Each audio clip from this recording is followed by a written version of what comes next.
Why would a world-class golf champion fail to putt the ball into the hole from less than a meter away 6 times in a row?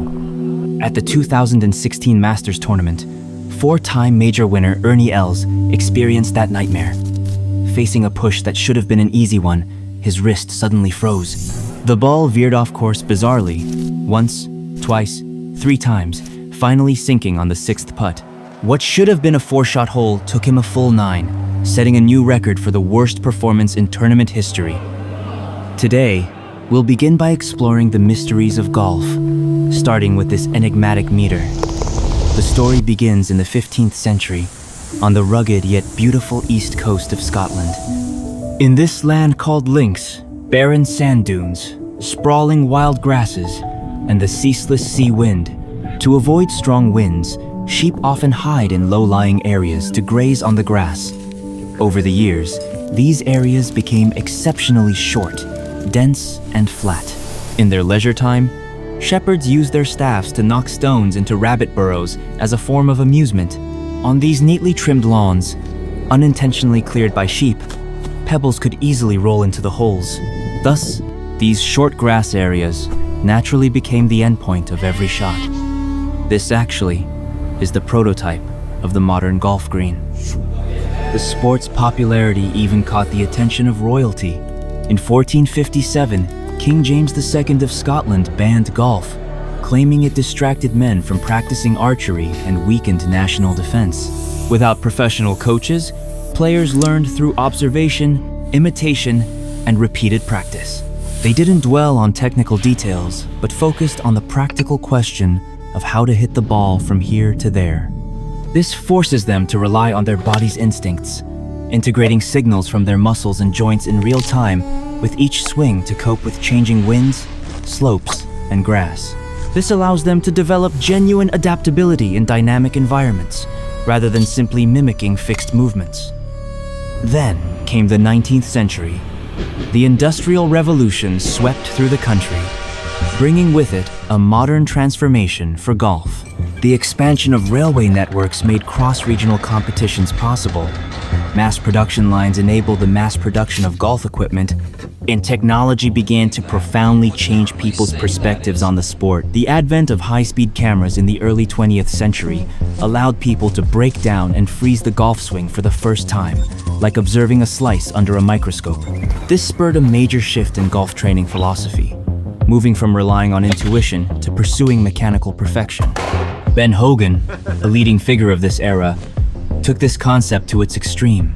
Through rigorous training, he attempted to refine the swing into a precise mechanical movement.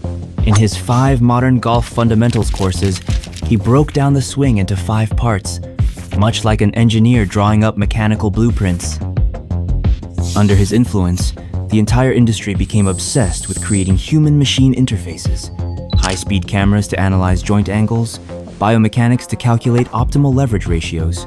This training system, pursuing absolute precision, dominated golf instruction for nearly half a century, treated human body as Swiss watch.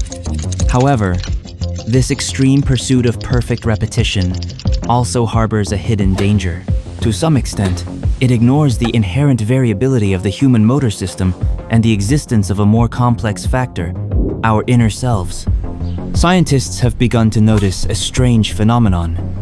Many athletes perform perfectly in training, but their movements suddenly collapse under immense pressure at crucial moments. This is known as the choking effect. To unravel its mystery, sports scientist Gabriel Wolf designed a balance platform task in the 1990s. Subjects stood on a balance platform that swayed from side to side, with the goal of keeping the platform as level as possible. One group was asked to focus on their feet, thinking about keeping their feet stable. This is called internal focus. The other group was asked to focus on the platform, thinking about keeping the platform stable. This is called external focus. The results were surprising. The latter outperformed the former, revealing the core of the choking effect. Under pressure, our excessive desire for success and fear of failure cause us to take over automatic actions that should be managed by the subconscious. When a golfer is making a crucial putt, if his mind is filled with internal commands like, "My wrist can't move," or "My weight needs to shift," he He is essentially disrupting the smooth and honed routine his body has developed. He'll make numerous mistakes. This state of overthinking is choking. Now let's return to the initial puzzle. Why did Els repeatedly miss easy putts? Actually, every golfers are familiar with this phenomenon of faltering at crucial moments. The more you tell yourself that this putt must go in, the stiffer your arm becomes, and the more out of control your movement becomes. To understand why, let's look at a 1998 experiment called the rubber hand illusion. When we see a fake hand being touched, while our real hand is also being touched, the brain will perceive the fake hand as part of our own body.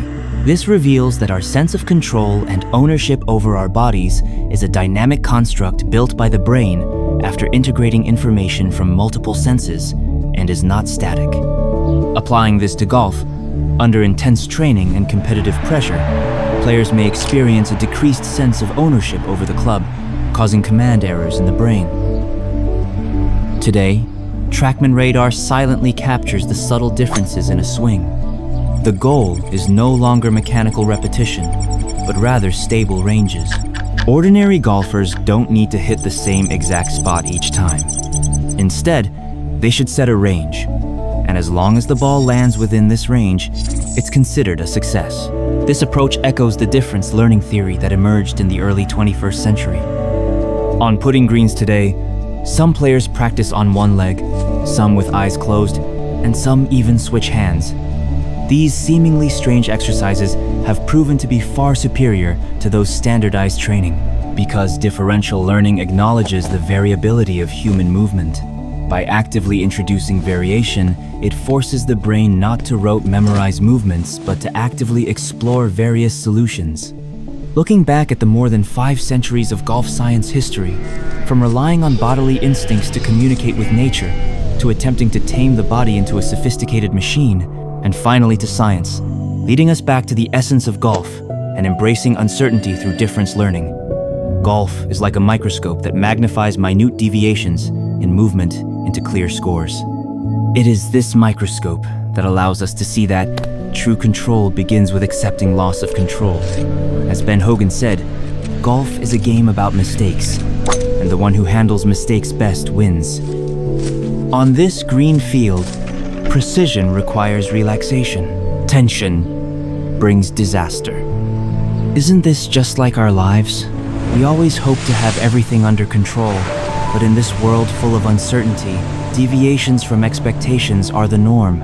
True courage isn't about how to hit a perfect shot, but about finding the rhythm to keep swinging despite all the mistakes and deviations. Life is never about reaching a flawless end, but about being able to calmly assume the right posture and prepare for the next swing at every moment that requires recalibration.